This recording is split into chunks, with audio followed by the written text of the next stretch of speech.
કરવા માટે પ્રધાનમંત્રી નરેન્દ્ર મોદીએ પણ મન કી બાતની 19મી આવૃત્તિમાં વધુને વધુ વરસાદી પાણી બચાવવાની દેશવાસીઓને અપીલ કરી હતી। ત્યારે પાટણ શહેરમાં લોકો ઘરમાં અને દેરાસરોમાં કેવી રીતે જળસંચય કરી રહ્યા છે, આવું જોઈએ આ રિપોર્ટમાં। પાટણમાં લોકોએ પોતાના જૂના મકાનોમાં રિનોવેશન કરાવ્યું, પરંતુ વડીલોની સલાહ માની વરસાદી પાણીના સંગ્રહ માટે ભૂગર્ભ ટાંકીઓ યથાવત રાખી છે।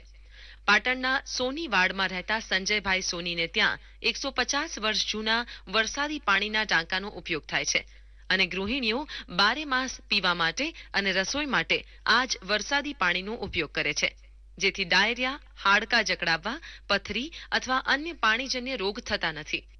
જે વરસાદના પાણીથી એસિડિટી છે, હાડકાની તકલીફો છે, બધી ઘણી બધી ઓછી થઈ જાય છે એનાથી। એટલે વરસાદનું પાણી સારું, આમ તો પીવાથી તબિયત માટે વધારે સારું, સ્વાસ્થ્ય માટે બી।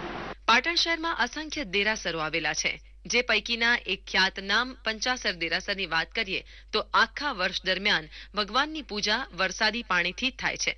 જી હા, આ દેરાસરમાં 45 ફૂટ પહોળા અને 25 ફૂટ ઊંડા 2 ભૂગર્ભ ટાંકા બનાવવામાં આવ્યા છે। આ ટાંકામાં પાણી મંદિરના શિખરો પરથી સીધું 2 કુંડીમાં પહોંચે છે। છેલ્લા 50 વર્ષથી વરસાદી પાણીનો સંગ્રહ કરવામાં આવે છે। એક ટાંકાને ઉપર 3 4 ટાંકાના 2 બાજુ 2 ઢાંકણા કર્યા છે। તે ઢાંકણા ખોલીને ડોલથી ડોલ વાટે પાણી કાઢીએ છીએ। એ પાણી કાઢ્યા પછી જોડે એક પિત્તળનો અમે કોઠી રાખીએ છીએ। એ કોઠીમાં ગળણું મૂકીને પાણી ગળીએ છીએ। એ ગળ્યા પછી તેનો ઉપયોગ ભગવાનમાં લઈએ છીએ।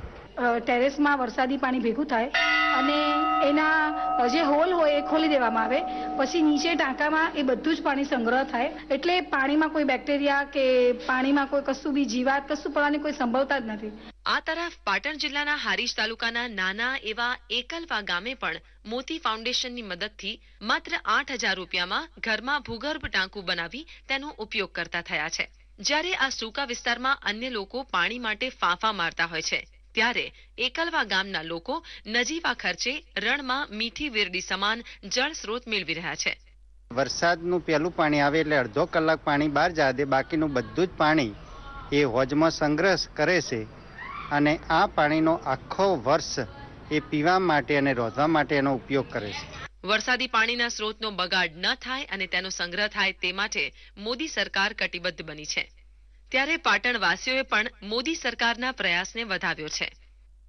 પાણી એ ભગવાનનું વરદાન છે અને તેમાંય વરસાદી પાણીનો સંગ્રહ કરી 12 માસ જો તેને વાપરવામાં આવે તો તે તો અમૃત સમાન છે। ત્યારે હવે નવા મકાનમાં આ વરદાનને પોતાના ઘરમાં સમાવવા માટે પણ મોદી સરકાર સહાય આપવા જઈ રહી છે। ભરત ચૌધરી, દૂરદર્શન સમાચાર, પાટણ। દર્શક મિત્રો, આ સાથે જ આ સમાચાર બુલેટિન અહીં સમાપ્ત કરીએ છીએ। નમસ્કાર।